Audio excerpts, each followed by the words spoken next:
में रहे मंत्री, मौजूदा विधायक और इंशाअल्लाह ताला पहली मर्तबा कोई माइनॉरिटी में इस हरियाणा प्रदेश का उप मुख्यमंत्री बनने जा रहा है चौधरी आफ्ताब साहब के भाई चौधरी मेहताब का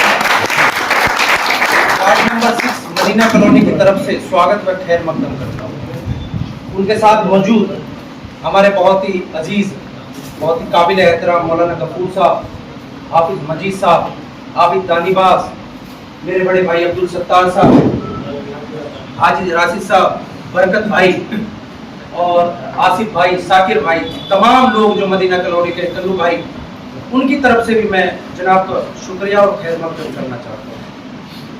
आज बशीर साहब भी हमारे बैठे हैं, सारे मौजूद शख्स बैठे हैं।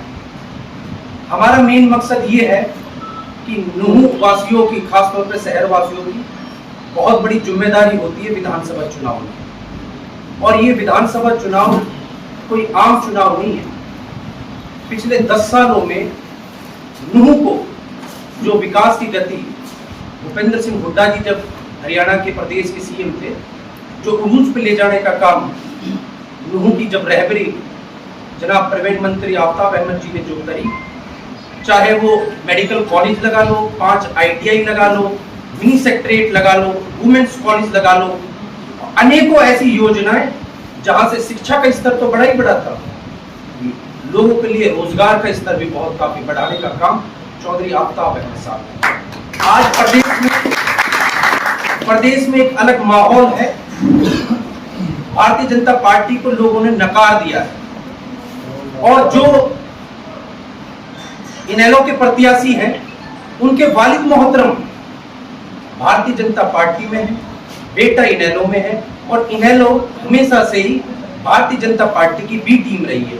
आप लोगों को बड़ी सोच और समझदारी के साथ ये बात सोचनी चाहिए। जब हमारे लीडर चौधरी आफ्ताब साहब का आज प्रदेश में और राष्ट्रीय स्तर पे बहुत बड़ा कदर और बहुत बड़ा एहतराम और बहुत बड़ा वकार है, तो हमें हमारा ये फर्ज बनता है कि हम अपने नेता के साथ कंधे से कंधा मिलाकर एक बहुत बड़े मार्जिन से हरियाणा प्रदेश में उनको जिताने का काम करें, वो हमारी पैरवी एक बड़ी पंचायत में करने का काम करें। और खास तौर पे मैं मुबारकबाद देना चाहता हूं और शुक्रिया अदा करना चाहता हूं चौधरी आफ्ताब अहमद साहब का। जब मैनिफेस्टो जारी हुआ तो मेवात की तरफ से उन्होंने पहली जो मांग रखी उसमें रखी कि मेवात में मेवात यूनिवर्सिटी होनी चाहिए। मैं तमाम लोगों को साथियों एक बात और कहना चाहता हूँ, आप लोगों के वोटों को हासिल करते हैं, आपको बरगला के यहाँ पर विकास की बातें नहीं होती, मुद्दों की बातें नहीं होती।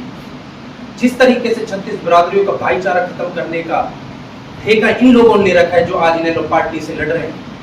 वक्फ बोर्ड कॉलेज जहाँ पर बच्चों की फीस, खासतौर पर लड़कों की फीस 40,000 थी, आज 55,000 रुपये फीस कर दी है। बच्चियों की जहाँ हमारी बहन बेटियां घर से बाहर नहीं जाया करती थी, जब वक्फ बोर्ड कॉलेज में ये जो अल्लाह का है वहाँ बीटेक की फीस इन्होंने 19,000 से 25,000 कर दी। एक वजीफा पे मिला करता था, जो 25,000 रुपए की स्कॉलरशिप इन्होंने खत्म करने का काम करा है। आफ्ताब अहमद साहब ने हमेशा से ही इल्म के दायरे को बढ़ाने का काम करा है। ये मरहूम चौधरी खुर्शीद अहमद साहब ने एक फिजा चलाई थी मेवात में, चाहे JPT कॉलेज लगा लो और नगीना कॉलेजेस लगा लो, तो इस परिवार की बहुत बड़ी देन। और दूसरी बात, हमेशा से अदब और एहतराम के साथ ये परिवार पेश आता है, इसका भी हमें ख्याल रखना है।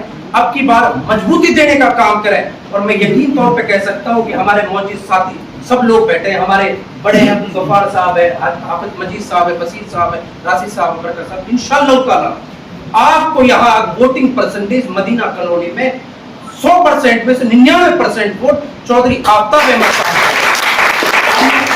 अब मैं गुजारिश करूंगा हाफिज मजीद साहब से, गफूर साहब से और बशीर साहब से, राशिद साहब से पगड़ी बांधकर आदरणीय मेहताब साहब का सम्मान